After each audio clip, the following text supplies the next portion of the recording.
This is a one-time opportunity for all you ghosts to really wreak some havoc and damage on somebody who claims to be a ghost investigator.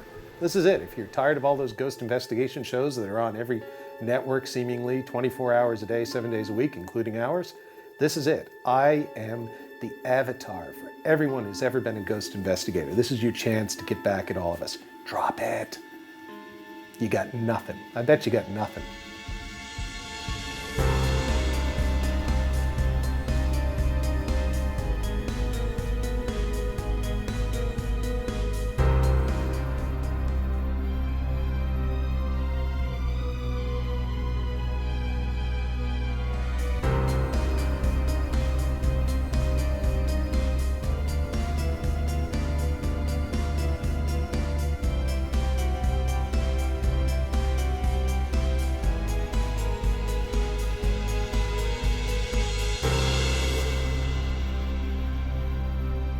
Here we are back in Halifax, Nova Scotia. At the Waverly Inn. Indeed. Gorgeous weather. Yeah, lovely. You know, I actually hear this place might be haunted by Oscar Wilde. Really? I could believe anything, provided that it is quite incredible. You gonna do that all night? I am. I'm going to quote Oscar Wilde all night. Fantastic. All right. Just so I'm prepared. I feel inspired. It's about time. After you. Very good. This is gorgeous. Hi. Hi, Holly. Calvin Blades. Calvin, nice to meet you. Hi, Calvin. Paul. Welcome to the Waverly Inn. Thanks very much. It looks lovely. Thank you. We're here it's haunted. That's why we're here.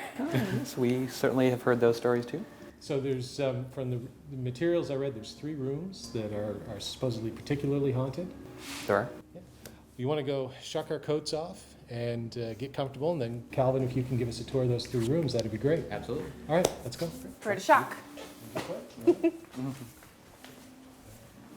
The Waverly Inn was built as a private home in Halifax's South End in 1866.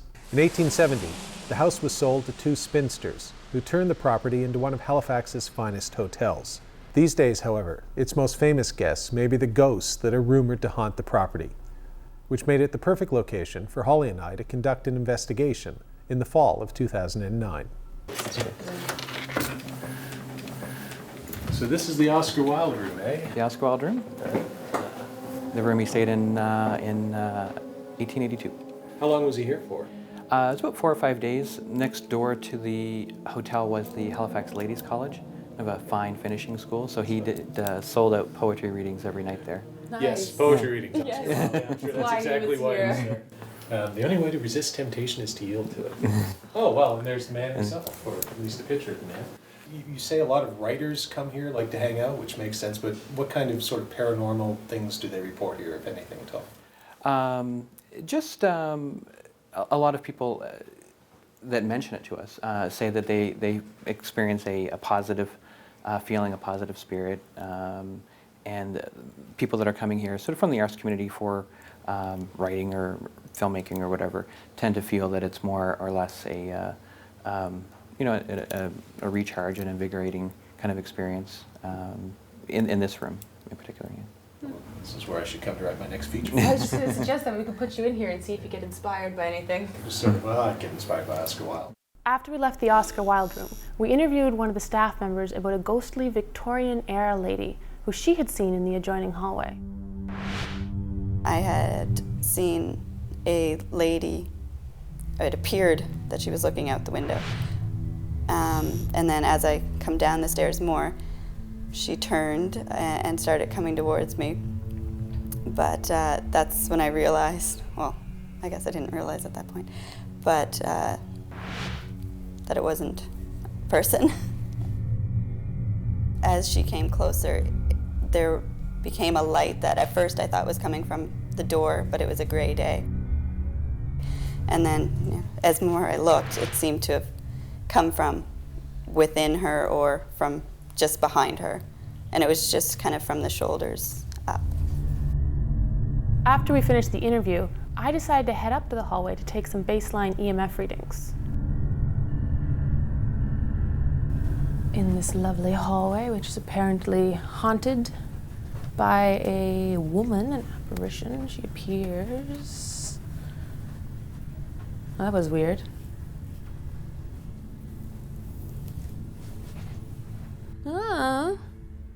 Well, there's a nice little slope to this hallway. Dips down, comes back up, between lights. Yeah, that gives you a bit of a weird sensation. Changes your perspective slightly. I don't think it would make you see a, full-bodied woman, but definitely interesting. Other than the uneven floor, I didn't find anything unusual about the hallway, and the EMF levels were all normal. So I decided to go back downstairs and rejoin Paul and Calvin, who were about to enter the first of the other 2 allegedly haunted rooms. Okay, room 115. Very nice. So what's the story with this room? This room has had a couple of guests mention that in the bed they either see a lady sitting on the bottom of the bed, and also there was a woman laying in bed that saw an impression of a body moving next to her. Where does the bed come from? This bed we bought off of eBay from California. And do you know anything about the background of the bed or where it's originally from? Or No, they just, it was, I guess, certified mid-1800s from Holland. Okay, so if there is, who knows, maybe there was a ghost on the bed that Attached to followed the the bed, bed. Yeah. Careful what you buy on the internet. May it come with spirits. Yeah. So we've got apparitions in this room, we've got indentations in the mattress, things moving. Perfect. Sounds exciting. Right. You excited? I'm somewhat excited. Yeah. Better be excited. I'm just thinking I can buy a bed on the internet. That's great. So, yeah, the next room? That's the takeaway message. Yeah, let's go to the next one, sure. Thank you. You're welcome.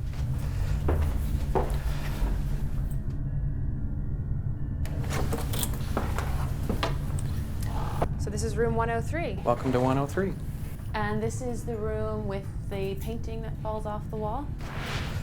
The painting that refuses to stay up. And how many times would you say you've come in and found it? Fallen? 3 for sure. Three for sure. Myself. And other people have also found it in that state? Yeah, housekeeping have found it. So now when the painting is found, obviously the glass is always broken because it's fallen to the floor. The first time, actually, the glass didn't break. Oh, fantastic. It was flat down on the mat, unscathed.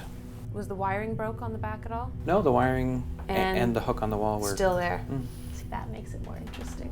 So, anything else going on here, or is the painting The painting is the main thing, and this room, again, it was sort of the similar sort of female guest mentioning about a female sitting on the bottom of the bed, another lady. So there's been another female seen in this room as well. Mhm.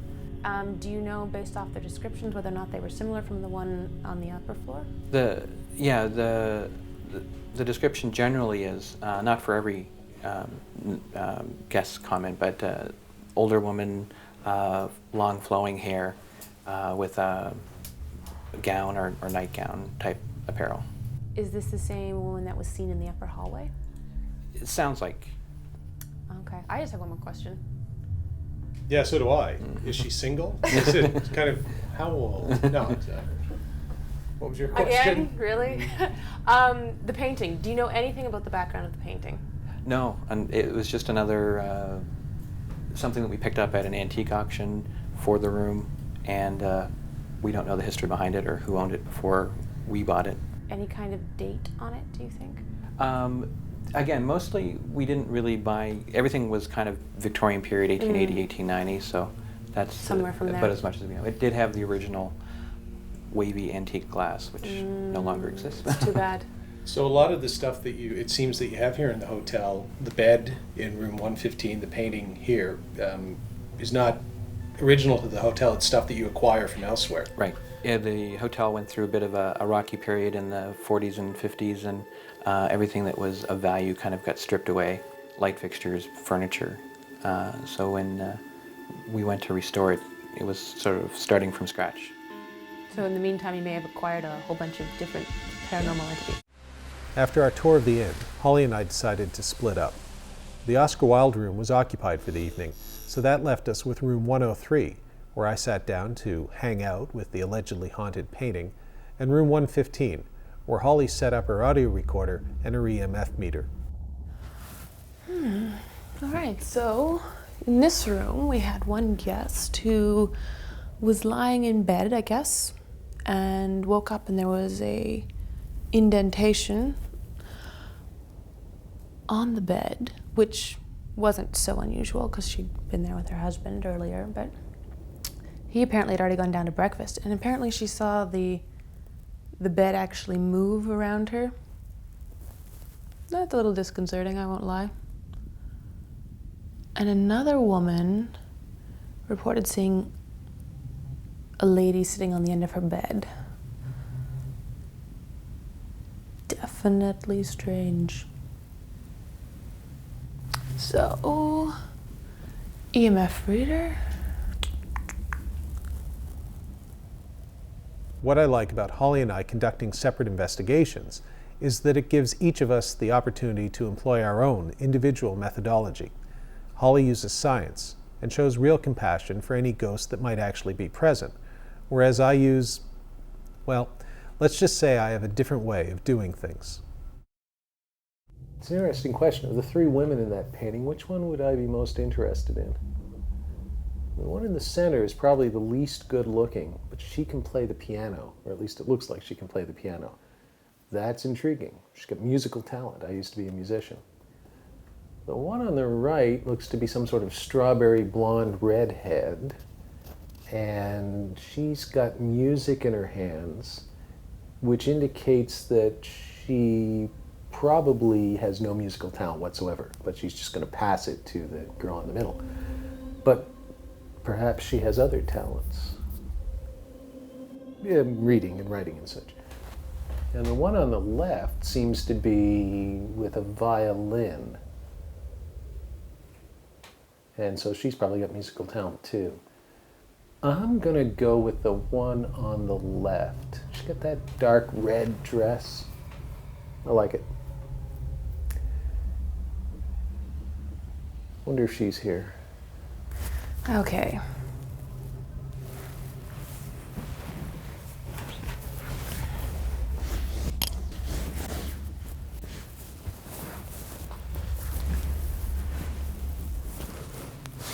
Nah. Come hither, ghosts. Wonder what Holly's doing up in 115. She's probably lying on a bed.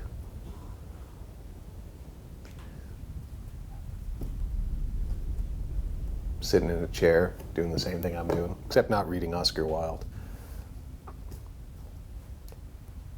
Come hither, ghost, and ravish me with thy spirit.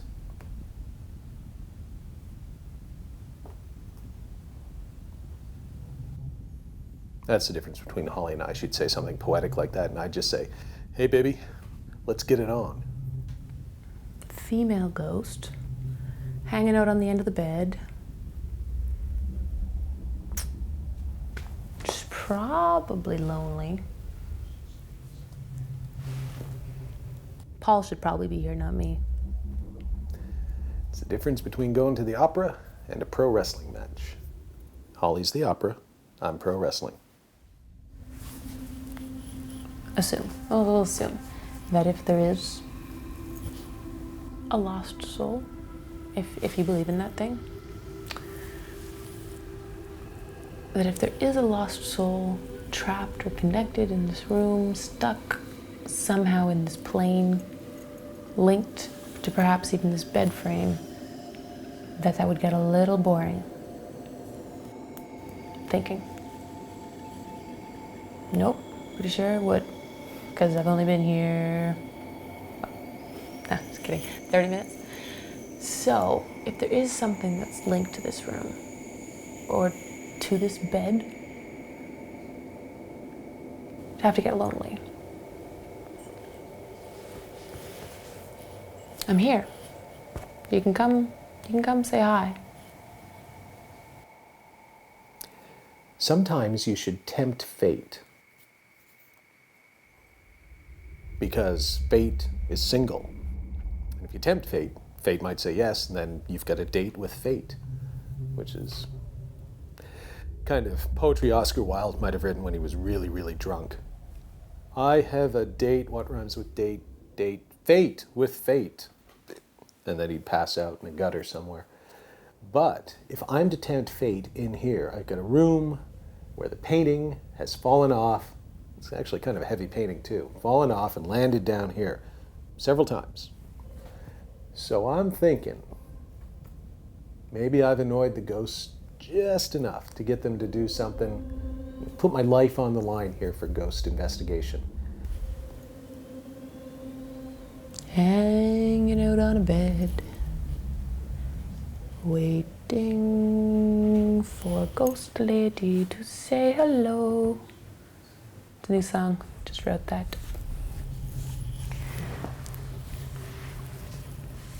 I mean, how many people actually want to interact with the paranormal? Probably not a whole lot. You'd think, given the opportunity, you might come out and say hi. You can feed off some of the energy from the lights, the camera. Feed off that. Be okay. Feel free to manifest. I'm going to set the camera up. I'm going to lie down on the floor, right here, right underneath the painting where it's fallen. And I'm going to spend 10 minutes or 15 minutes lying on the floor. We're going to see if that painting falls. This is my dare. If you were out there, ghosts, the spinsters or Oscar Wilde or whatever ghosts might be here, I'd be pretty ticked off if I was dead and stuck here. I really would. So I would want to take it out on the people that were still alive and enjoying their lives here. And I would really want to take it out on somebody like me, who was sort of challenging you and daring you. So this is what I'm doing. It's a new segment that I've just created, and it's called Ghost Dare. And, sort of also called, does Paul do something stupid that will turn him into a ghost as well? So I'm going to lie on the floor. I'm just going to wait for the ghost to drop the painting on top of me. And I dare you ghosts of the Waverly Inn, drop that painting on top of me. Bring it on, I say. I bet you got nothing, you got nothing, come on. So we're gonna, Holly's probably up in room 115 just sitting there doing her thing, but I'm taking it that extra yard. Because frankly, nothing's happening. So I'm gonna see if I can make something happen. As I was devising a new scheme to annoy any ghosts that might be present, Holly continued to employ her less confrontational approach. Just heard something that sounded like a woman crying.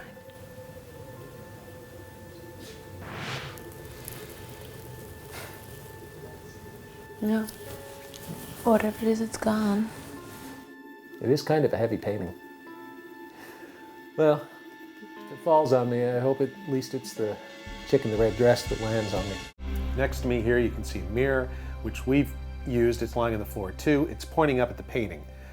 This is the painting that has repeatedly fallen onto the floor right where I am now. So, what my dare is to the ghosts of the Waverly Inn, if there are ghosts, is drop that painting. Bring it on. Drop the painting on me. I'm going to lie here for about 15 minutes. You've got 15 minutes to drop that sucker right on top of me. If you ghosts do that, we will have achieved a couple of things. One, probably kill me. At the very least, that's a heavy painting. You can do some serious damage. I could block it, but still some damage. And two, you'll prove that you're really here. And isn't that what it's all about? Shouldn't we have proof? And so this is the way to find the proof. We're not talking about orbs flying across, that could be dust or insects. We're not talking about sounds that you pick up on a digital recorder that, maybe it's a talking dog or Satan or a baby, but it could also just be something in the woodwork or a pipe. Nope, we're talking about real evidence. And folks, there is nothing realer in television land than a very heavy painting falling off the wall and landing on the host's head. So, ghost dare. I am daring the ghosts. Not just of room 103, but of this entire property. And you know what? If there's ghosts down the street, come on down. This is a one-time opportunity for all you ghosts to really wreak some havoc and damage on somebody who claims to be a ghost investigator. This is it. If you're tired of all those ghost investigation shows that are on every network seemingly 24 hours a day, 7 days a week, including ours, this is it. I am the avatar for Everyone who's ever been a ghost investigator, this is your chance to get back at all of us. Drop it. You got nothing. I bet you got nothing. If I had known what Paul was up to, I would have tried to stop him, although in the past I've found that he'll usually forge ahead regardless. I guess this is one of the reasons I do like him. His willingness to seek out an experience and challenge his own skepticism, even if I don't always agree with the way he goes about it. Maybe the ghosts are thinking, oh, he's watching the painting, and as soon as he sees it start to move, he'll put his hands up or he'll roll out. You got a point there. That's probably what I do. So I'm going to give you a free shot. I'm going to close my eyes. I'm going to count to 20, maybe 21. If I'm feeling lucky, 22, but no more. This is your shot. 22 seconds. Here it comes. Actually, you know what? They make fun of me for wearing this hat. So what I'm going to do is I'm going to use the hat, because it would be apropos that maybe it's the hat that kills me. So I'm just going to put the hat down over my eyes.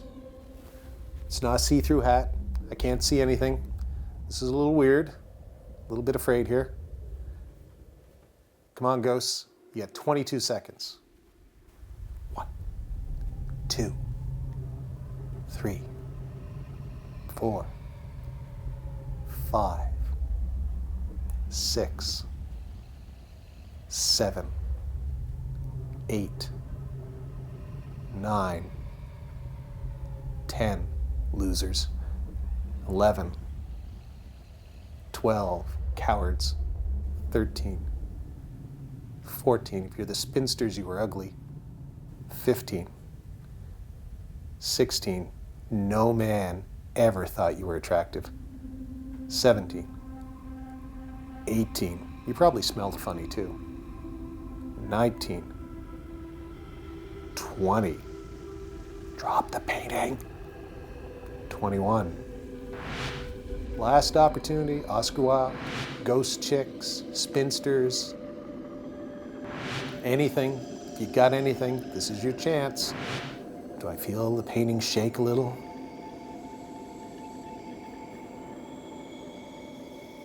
Dad, 22. Still here. Incidentally, I don't recommend that you try this at home. Nothing paranormal seemed to happen to Holly and I at the Waverly Inn, despite our best efforts to make contact. It was only later, when we reviewed the audio recorder that Holly had with her in room 115, that we realized the voices she thought she had heard might actually have been real, and that there may be something to the ghost stories of the Waverly Inn after all. I got zilch. It's got 2. I got zilch. It's got 2. As it turned out, Holly's conversational approach to ghost investigation was more productive than my confrontational methods this time. Luckily for me. Drop it. Not looking. Come on, drop it.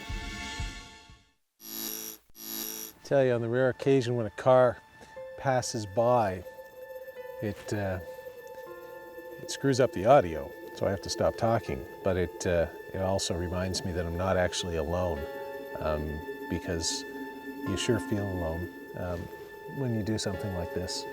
And yeah, I kind of hope I am alone. That's the alternative, is I'm not alone. I'm not sure I'm prepared for that.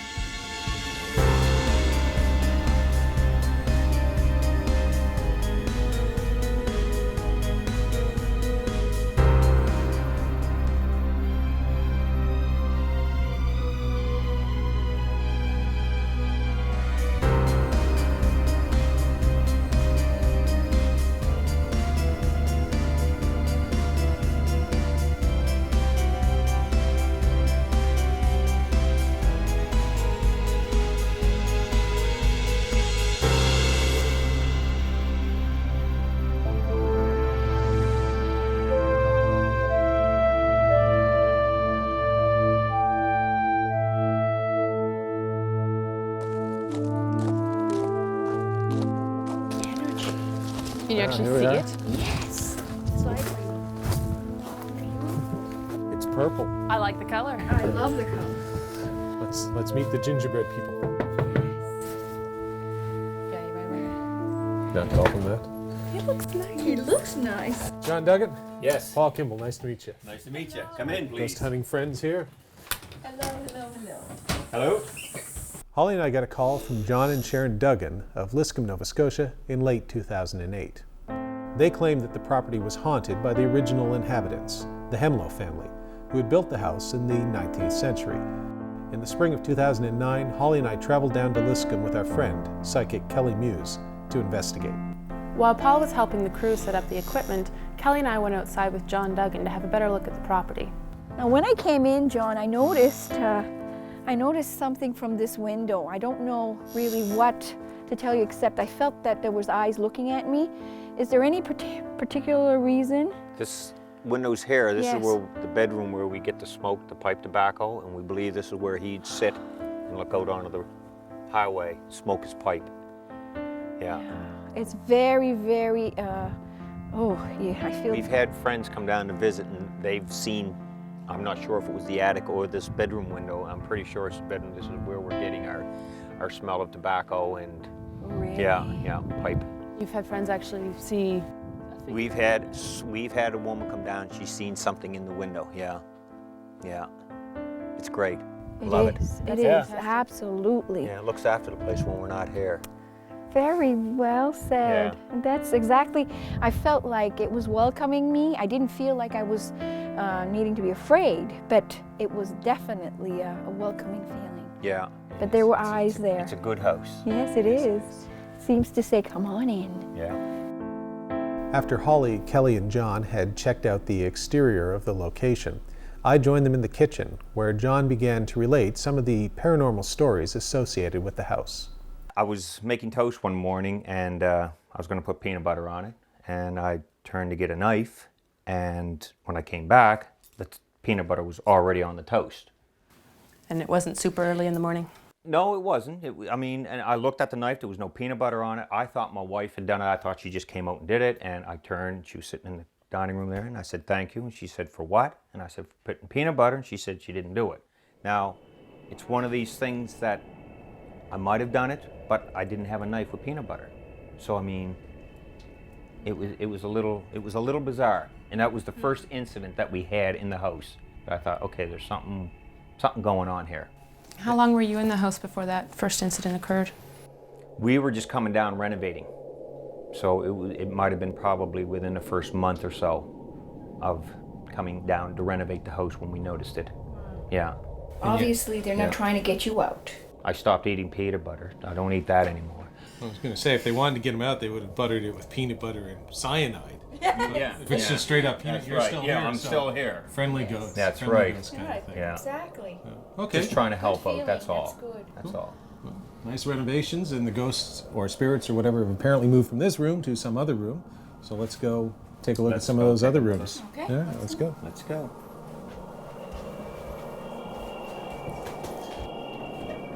Upstairs to your left is the bedroom, Okay. where we've had, Some incidents. yes, Here. smell of pipe tobacco.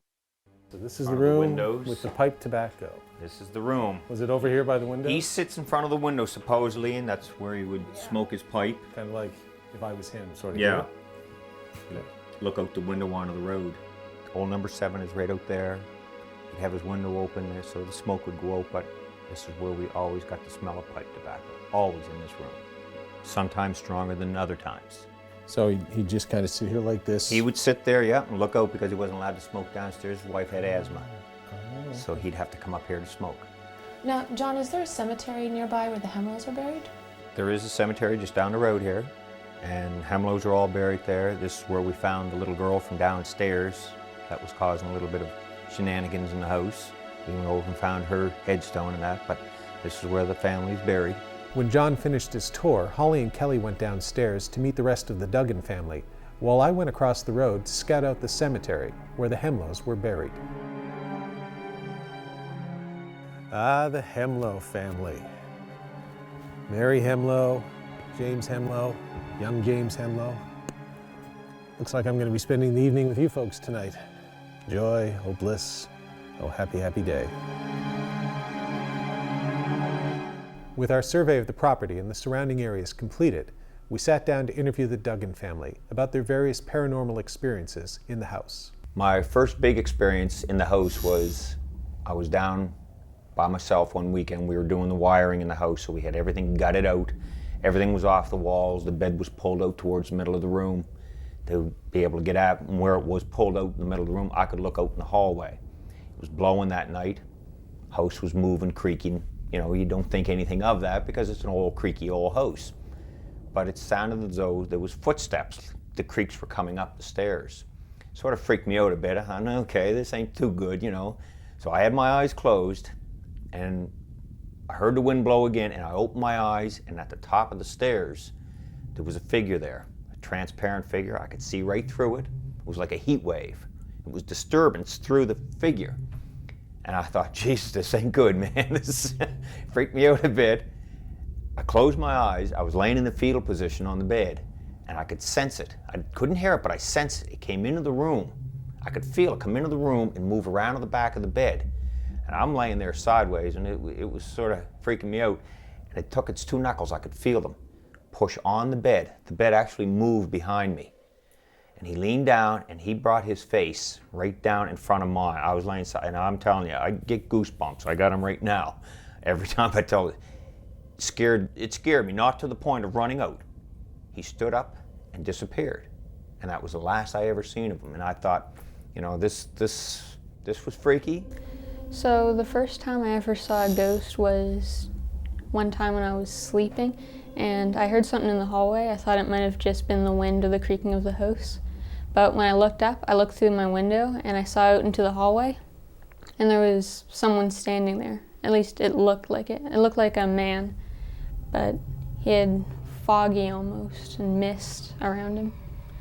And then the other time that I saw a ghost, I got up to use the bathroom during the night, and I walked around the hallway, and I looked around the corner, and I saw just a hand. It looked like a child's. It was white with fog almost coming off of it.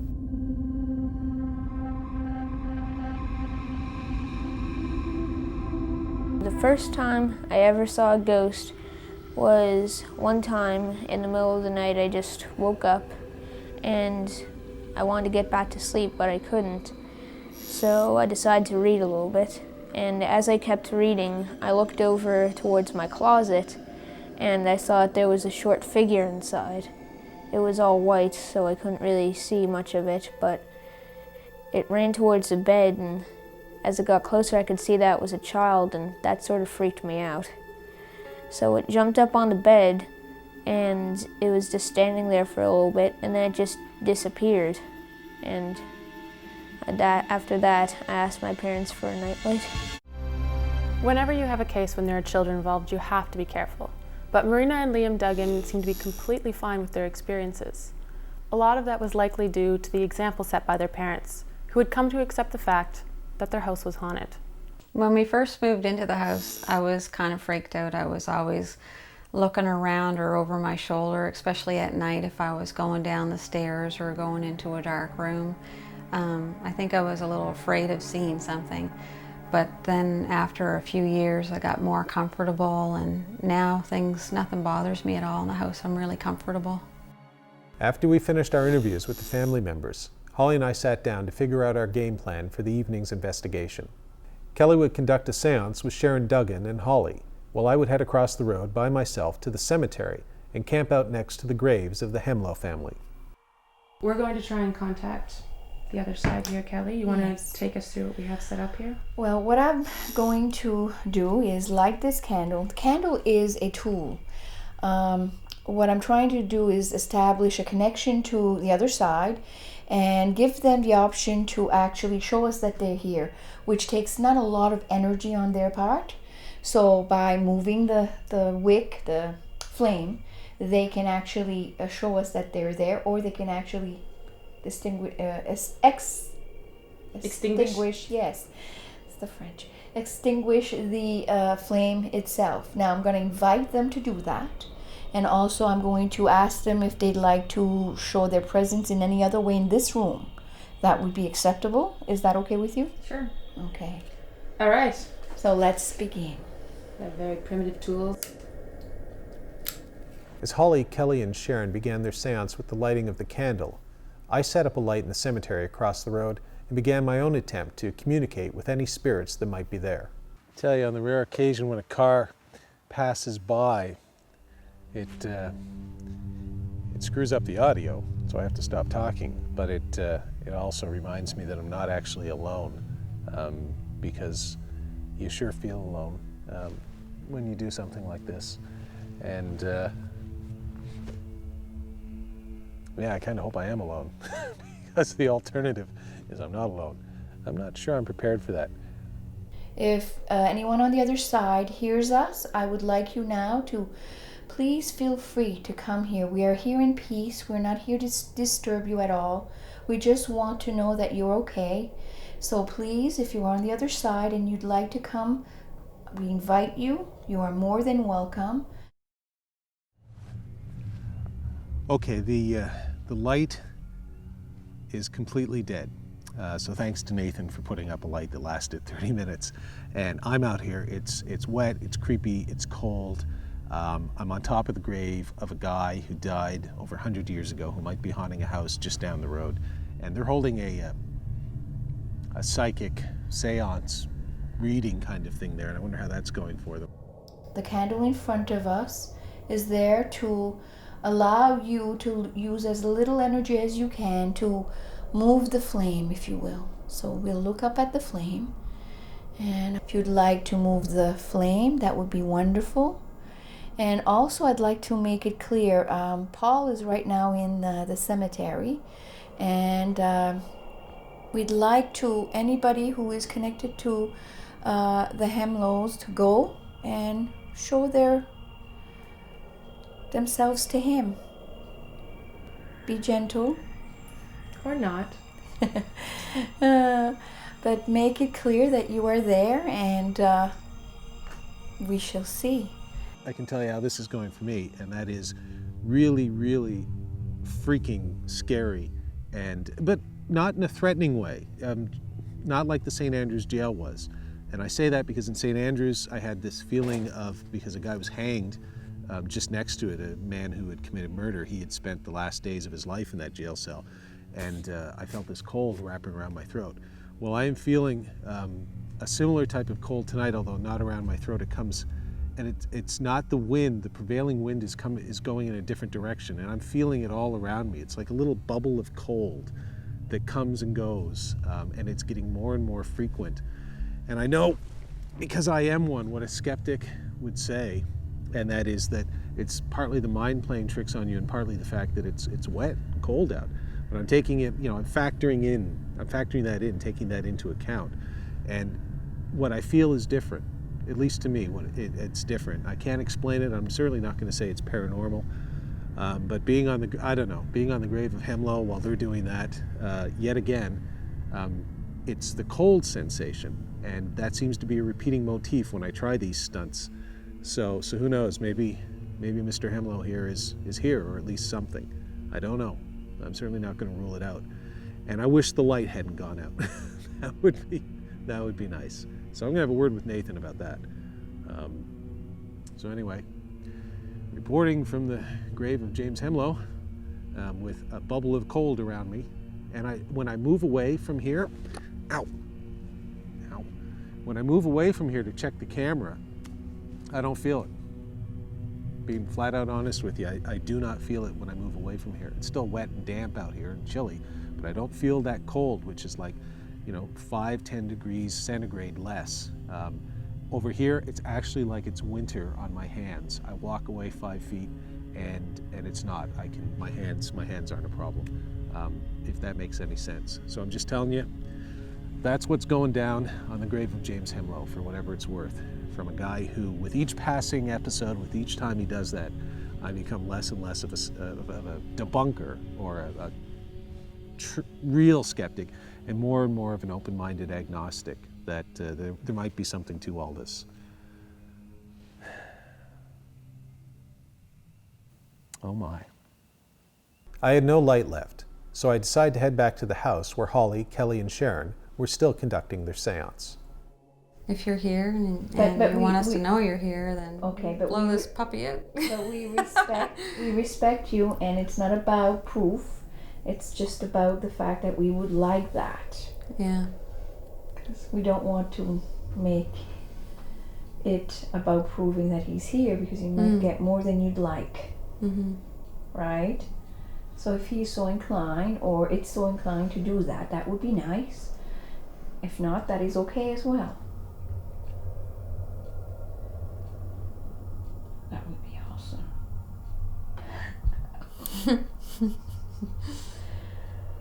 Alternatively, if you want to go and find Paul in the graveyard, I'm just saying, Paul is a bit of a skeptic.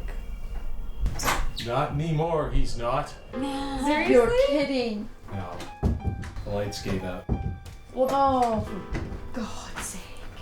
Why wouldn't you stay? What? Because there's nothing that we could film, speaking to the mics, there's nothing any more useful that we could film. But there's some interesting stuff on there. Does anything have to do with the fact that your pants are wet? Why are your pants wet? All right, you know what? 7 episodes in, you finally got me. We were joking around, but the truth is that the batteries had run down much faster than they should have, something that had happened to Holly and I on a number of previous investigations.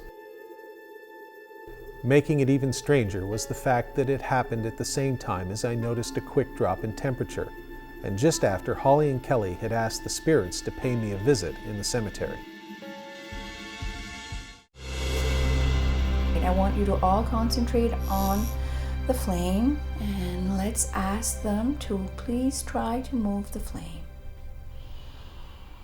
Now sometimes in these situations, if they feel comfortable and they don't want to come, that's fine. All we can do is wait. After about another half an hour, we still hadn't gotten any reaction from the candle, so Kelly decided to give her divining rods a try. Oh, here we go again. Yeah. What's right directly on bottom from here? Below? Bottom, yeah, is the basement. It's the basement. And what is above? It's just, well, actually, it's the hallway outside of Marie's room. There you go. You know, Yeah. And that's where Say Marie it. is. That's where I Marie had has a seen us. weird Say it. in the hallway. He was actually not in a room. He was at the door of her room. I didn't say anything. I'm sorry. Oh, did you see something? No, I had A feeling. Of all the places in this house, that was the one where I had this. That's where Liam gets freaked out going Really? to his room. Yeah. There like, you he go. always has that light on in the hallway. I got goosebumps. I had no idea. Except Yeah, I'll try it. you hold them. See, you can't. There's no way you can make them. And what you do, remember, you have to ground them. Shake them up. Yep. Get out of her way. Okay. Now lift up. You see what I'm saying? Look. Whoa. That's pretty cool.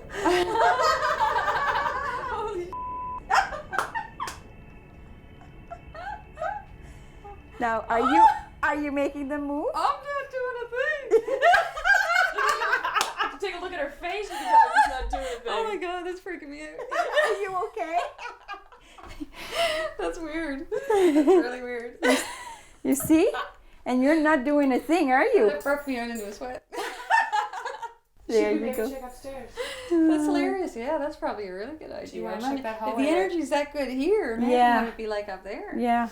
Because that's a hot spot. I never really thought about it being a hot spot before, because I don't But think about that's it. where there's Liam's the only one that finds it a hot spot, right? Because I think it's because me and Marina are so unfazed by anything. Liam is freaked out, right? Like he's like, yeah, it's wild, eh? Liam's the one that's always running through that hallway I'm to get suitably to his... impressed. Yeah. There you go. See? I actually had absolutely no idea about that. I knew that a man had been seen in your room, and I thought someone had seen someone at the top of the stairs at one point. But the hallway was the only thing I hadn't heard anything about, But and it you was the felt one place that I strange. felt strange in. Yes. I don't see anything here. I'll keep going. Now. And this is spot where Liam gets nervous. There you go. There it is. Whoa, look at this! Whoa.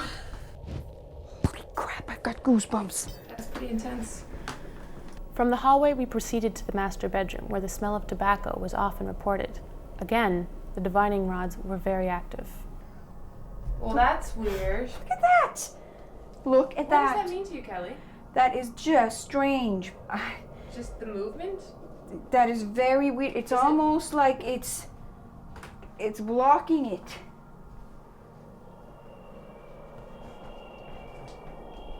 Look at that. Whoa. So would that mean the energy's coming from that direction? Yes. That's what that means to you? Yeah. That's why they're pointing in that direction. Well, that's Freaky. awesome. You have energy spots, that's what it is. But they're not negative. I do not feel negative at all in this house. It's just that this is their home, you know, and you're coexisting in this wonderful house, and it's good. I think you're right. Yeah, they Feel approve. something now? No, I just feel peaceful about it all. Not all spirits are bad spirits. Oh no. Check. That is the strangest thing about when you deal with the paranormal. You never know. It doesn't come with a manual. Kelly Muse is quite right. The paranormal doesn't come with a manual. Anything can, and often does, happen, and not always when you expect or want it to. At the Duggan House in Liscombe, that included one final surprise. Just seconds after we stopped filming for the night, the candle which Holly, Kelly, and Sharon had been using in their seance was mysteriously extinguished. Perhaps it was a final, knowing goodbye from the friendly spirits who seemed to share the house with the Duggan family.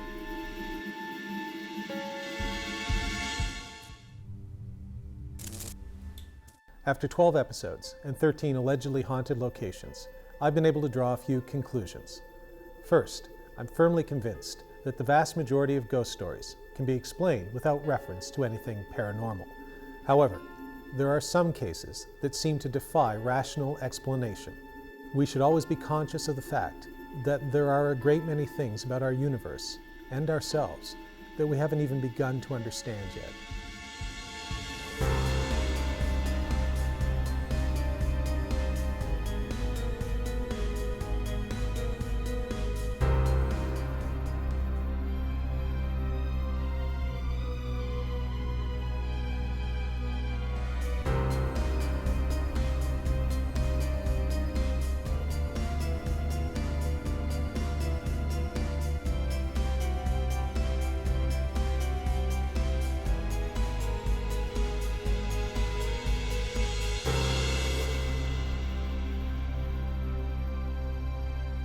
Hi, I'm Paul Kimball. And I'm Holly Stevens. And for the past 12 episodes, we've been investigating some of the most haunted locations in the maritime provinces of Canada and in the United Kingdom.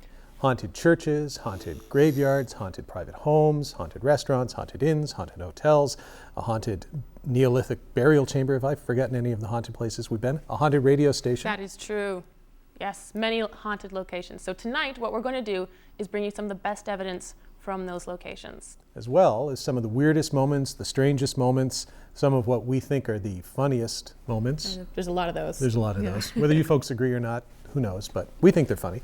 And then at the end, Holly and I are going to come back and we'll each give our thoughts on what's happened to us over the last year of our journey of ghost investigating. So stick around, enjoy the best of ghost cases, and we'll talk to you at the end of the episode.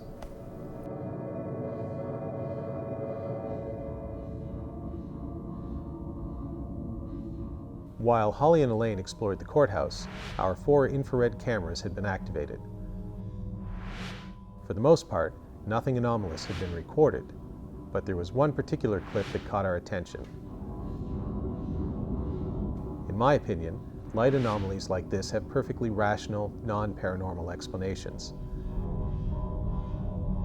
Many people, however, believe that these so-called orbs represent ghosts or spirits of the dead. In this case, we leave it to the viewer to decide for themselves.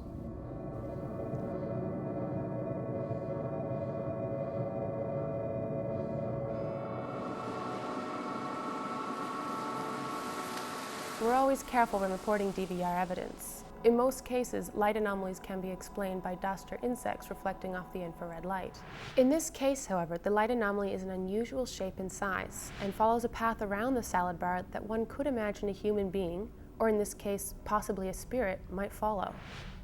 Watch for a seemingly transparent shadow that appears at the left side of the screen, and then follow it as the shadow passes by the trigger item and becomes more visible just before it disappears off camera at the right of the screen. Could this have been a curious spirit examining the picture of the ship? We don't know, but perhaps our trigger item worked better than we first thought. The area to watch is on the wall behind the computer screen. Our camera picks up an unusual disturbance, and then an orb appears and flies across the room. The orb wasn't the only thing that our camera picked up, however.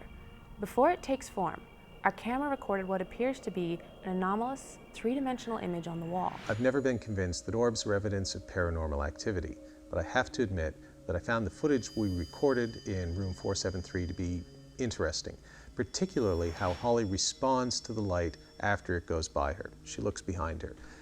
I can't offer an explanation for that. I find it to be genuinely anomalous.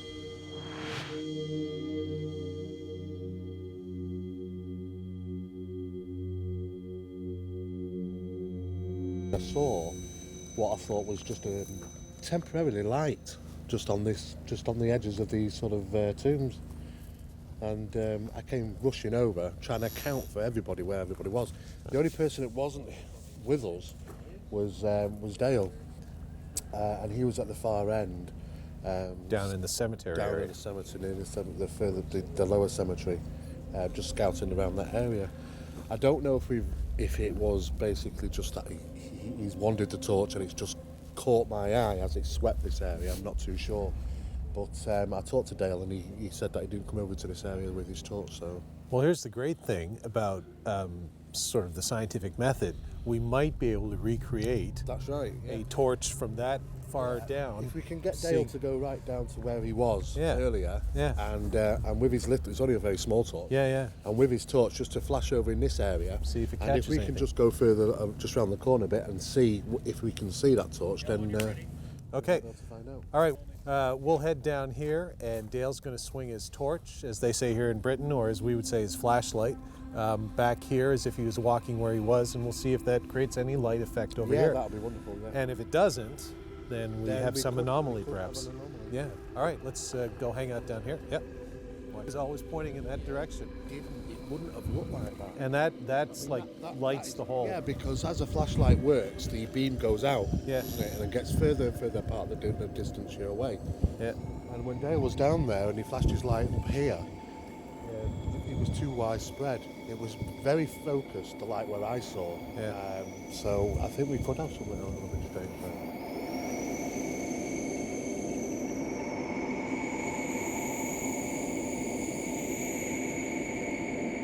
When Holly told me that she was going to spend some time alone in the attic, I was both relieved that for once I didn't have to do it, and also intrigued to see if she would have some of the same strange experiences I had had on other investigations. Okay, so we're on take 2 of Holly spends the alone time in the creepy attic in Lewisburg. Footsteps of the crew leaving. Essentially, what happened was the camera died without explanation. It's quite lovely. So, you know, they've touched it up, put on a new battery. Should have been full, but apparently drained ridiculously fast since they set it up. Obviously, you saw how long it was set up. And now I'm here again, alone.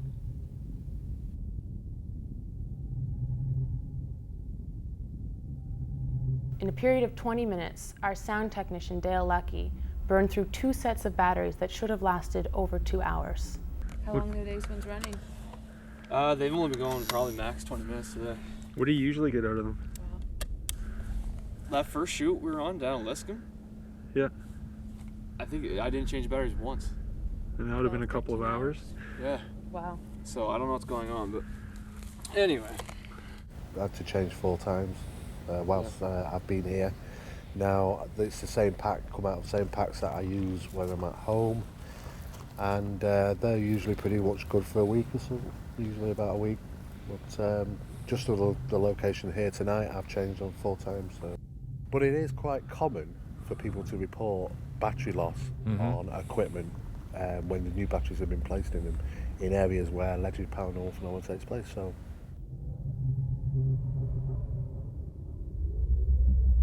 Paul is right now in the cemetery, and we'd like to anybody who is connected to the Hemlows to go and show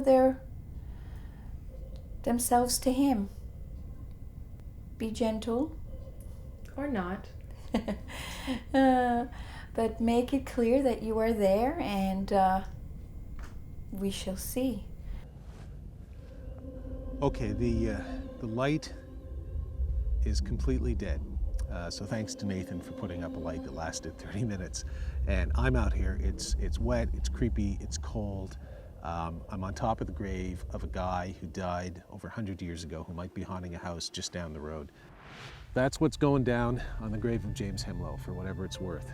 From a guy who, with each passing episode, with each time he does that, I become less and less of a debunker or a real skeptic, and more of an open-minded agnostic that there might be something to all this. Oh my. You may get burned when playing with the fire of the unknown. In fact, I think it's a very real possibility. There is true danger there and caution is required. But at the same time, there is no point in hiding from what we don't know. You could get hit by a car crossing the street. The danger is just as real and just as damaging. The difference being is that with the car, you might actually see it coming.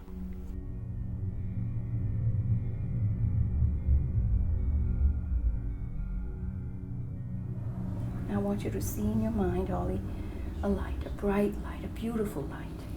My arm is numb. It's okay, it's okay. Okay. Go towards the light. Okay, he's going. My arm's supposed to hurt? Yep. Oh, okay, good.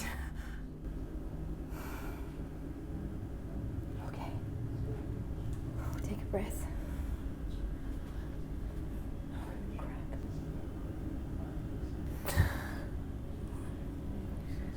Okay. Okay. He's gone.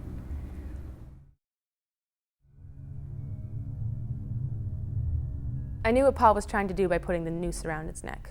Antagonize the spirit of Tom Hutchings into making some form of contact. I can't say I always agree with his tactics, but I had my EMF detector and we had ADR set up to hopefully record any kind of voice anomalies, and we had the camera set up in the far corner.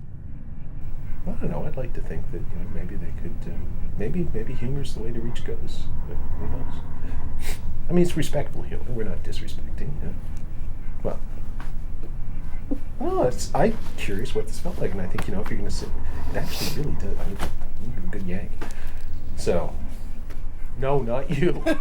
A controlled yank that I can control.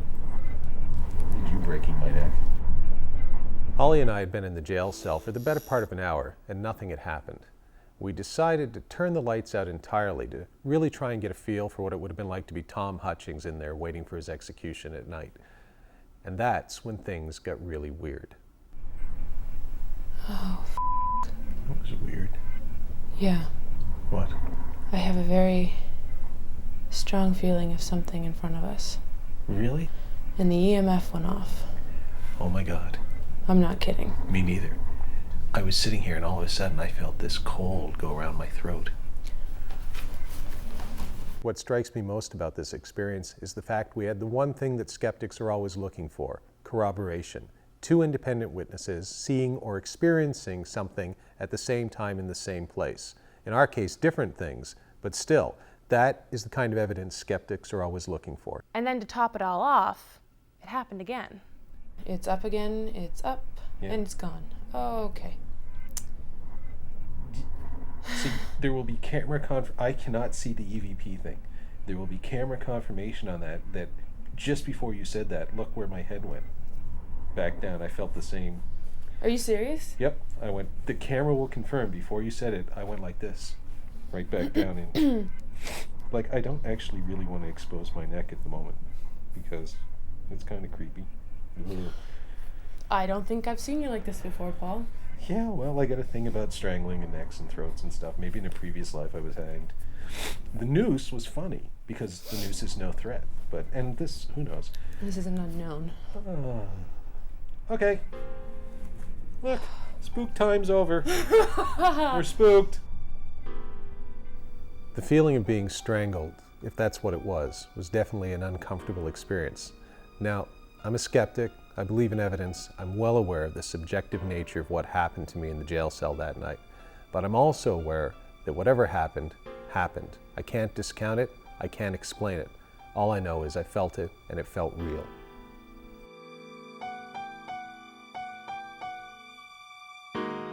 Paper, rock, scissors. Which one of us moves the picture?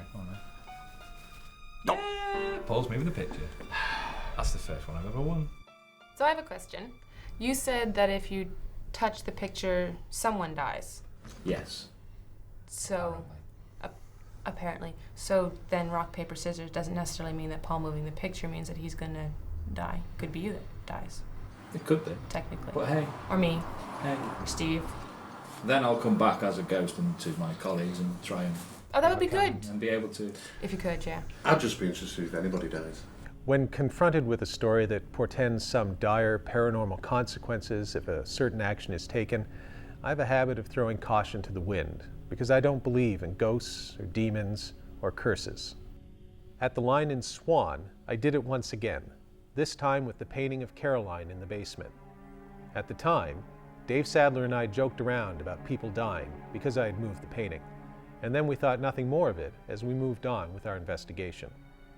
However, the next day we got news that the father of one of the participants in our investigation that evening had passed away suddenly the next morning.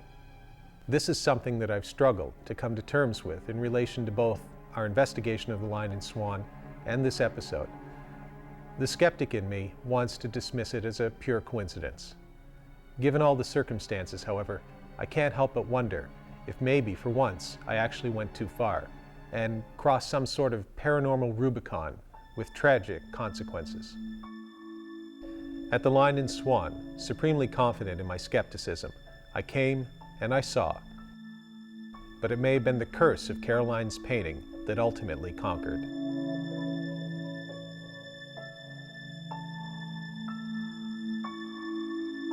As I was moving along the side of the church, I felt compelled to move into a remote corner of the grounds.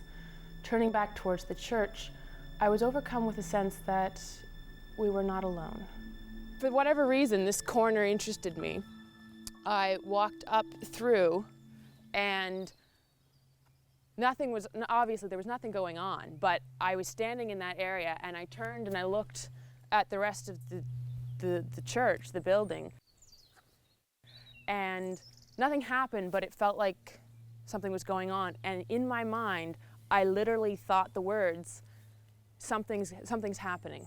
It was an emotional response that something's happening. With all honesty, you have just described to me word for word exactly the same as many, many other, well, not many, I'm not talking tens, I'm talking 3, 4, 5 people have said word for word. There's something else going on here. Something else happening. There's something else. It's like there's a curtain and there's something else beyond the curtain. And I can't see it. But Harry Potter-esque. Yeah, but I can feel it. And I wasn't frightened or scared or anything. I was without a doubt. I can't see it, but I know. With our camera set up, we decided to explore different areas of the church grounds. I found what I thought was a nice, quiet little spot at the rear of the church. Within minutes, however, I had one of my weirdest experiences yet as a paranormal investigator. Out of the corner of my eye, and then I looked over, it was over in this direction, and because the sky, there's trees, and then there's sky in between, which allows you to, gives a backdrop of some illumination that you can see things. And it's weird. I would describe it, almost in a science fiction sense, as if a door opened. So, like this, kind of a door opened, a shape formed. It was totally black and surrounded by the night sky, which is slightly illuminated from a town off in this direction, I guess. And then as soon as it was there, it was gone, maybe a second or 2 seconds, I suppose, afterwards.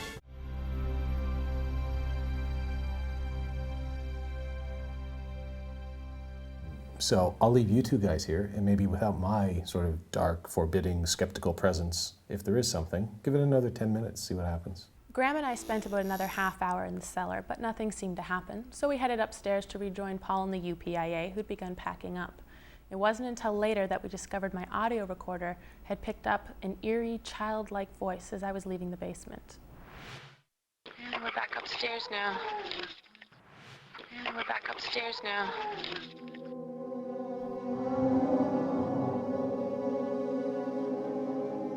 The house was intense with energy that night, and everything seemed centered around the fact that a baby could be buried in the basement of the house. Our digital recording devices picked up the following anomaly in the house that evening. And that's something kind of another. And that's something kind of another.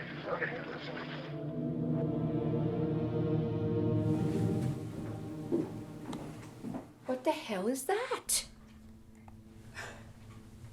Did you hear that? Okay.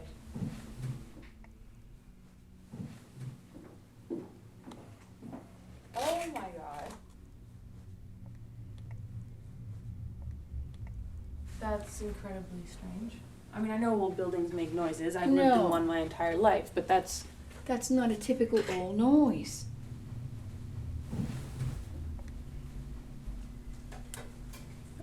Does it sound like it's coming from upstairs? Yeah. There it is again.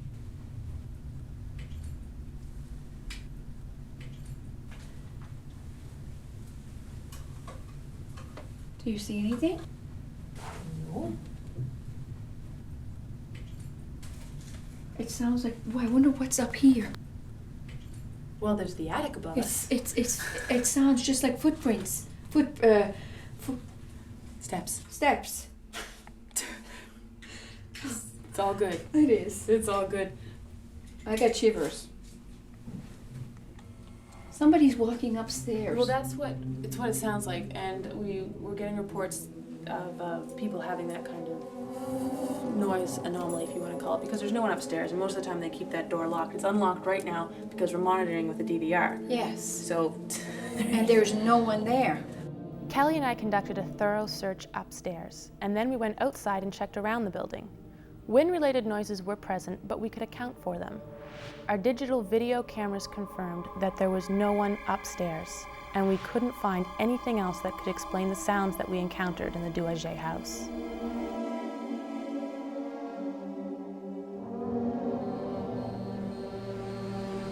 It was only later, when we reviewed the audio recorder that Holly had with her in room 115, that we realized the voices she thought she had heard might actually have been real, and that there may be something to the ghost stories of the Waverly Inn after all. I got zilch. It's got 2. I got zilch. It's got 2. After 12 episodes and 13 allegedly haunted locations, I've been able to draw a few conclusions.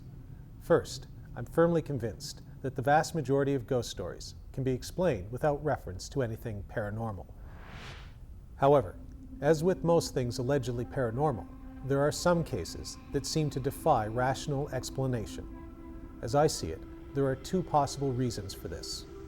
The first is that the investigation may have been flawed in some way, or incomplete, so that a non-paranormal answer might be available, but it just hasn't been found yet. The second, and more interesting possibility, is that there really is something paranormal happening. With so much to discover, it would be arrogant to assume that we have all the variables to formulate all the answers. The paranormal will always exist. Not because science won't expand into the unknown and generate answers, but because there will always be more questions. We should always be conscious of the fact that there are a great many things about our universe and ourselves that we haven't even begun to understand yet. All we can do is keep looking, keep asking questions, and keep our minds open just a little bit so that we are prepared when discovery does hit. I don't believe in ghosts, but I do believe in the possibility that lies within what we do not know. My conclusion about ghosts coming out of this series is the same as it was going in, and can best be summed up by the motto I try to apply to all things in my life, whether normal or paranormal. Don't believe, don't disbelieve, think. Thanks for watching.